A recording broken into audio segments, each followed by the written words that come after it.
And welcome back to the WHHI Daily News. With me now is Jeff Netzinger. He is the Engineering and Projects Director for the town of Hilton Head.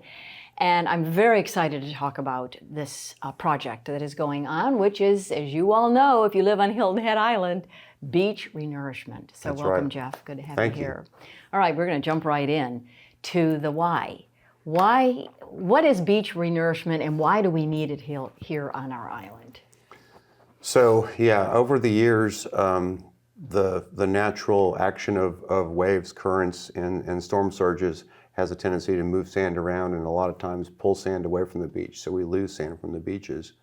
Town of Hilton Head made a commitment to improve the amount of beach we had back in 1990.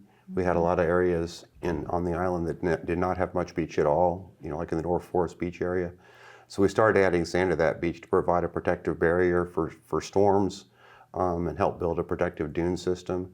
So the placement of that sand and the maintenance of that beach is necessary. Occasional renourishment every 8 to 10 years is necessary to protect this valuable resource we have. Right. That helps protect the community, but it also offers, as everyone knows, a great benefit as an amenity and an attractor, and it's a fundamental part of the economy and contributes to the quality of life on the island. Okay.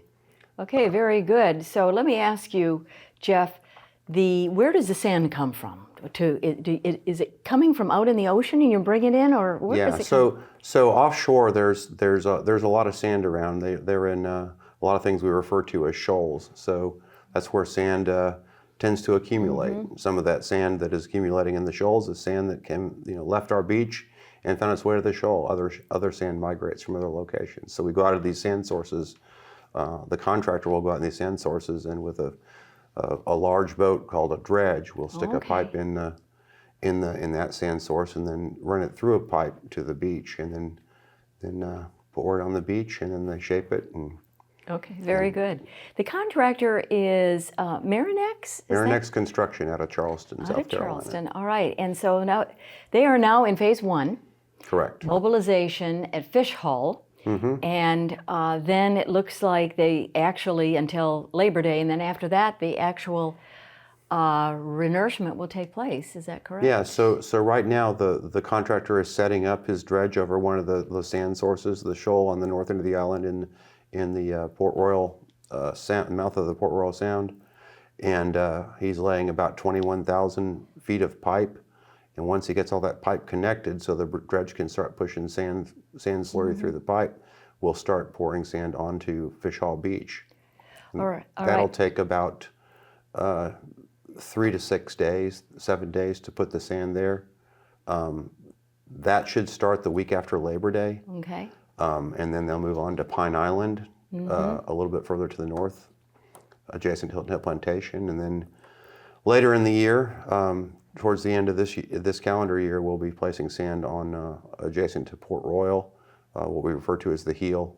And those are the 3 main parts of phase 1. All right, so we as beachgoers, what do we need to be careful of or heed during this process? Well, the thing is, one thing is important to remember, this is the whole beach is not going to be closed all at the same time. Only short sections of beach are going to be closed at any given time, 1,000 to 1,200 feet at a time. So just be mindful of the fact that we're renourishing, and look at our website. We are tracking where we're renourishing and when we're going to be there. So we try and give the public the best indication possible of where we're going to be at any given time. And if you're not in that 1,200 feet, you can continue to enjoy the beach.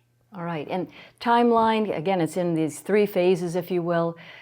Should be done by Memorial Day in 2026? So phase 2 is the central island, a big section of beach in the middle of the Atlantic part of the island, and then the South Beach and sea pines around the southern tip of the island. That's phase 2. And phase 3 is installing some rock revetment structures in Pine Island to help protect and retain sand over the long haul. So. Well, thank you so much for being on the program and giving us this great update. Appreciate it, Jeff. Thank you. I really do appreciate it. Yes. And we'll be right back with more news. Don't go away.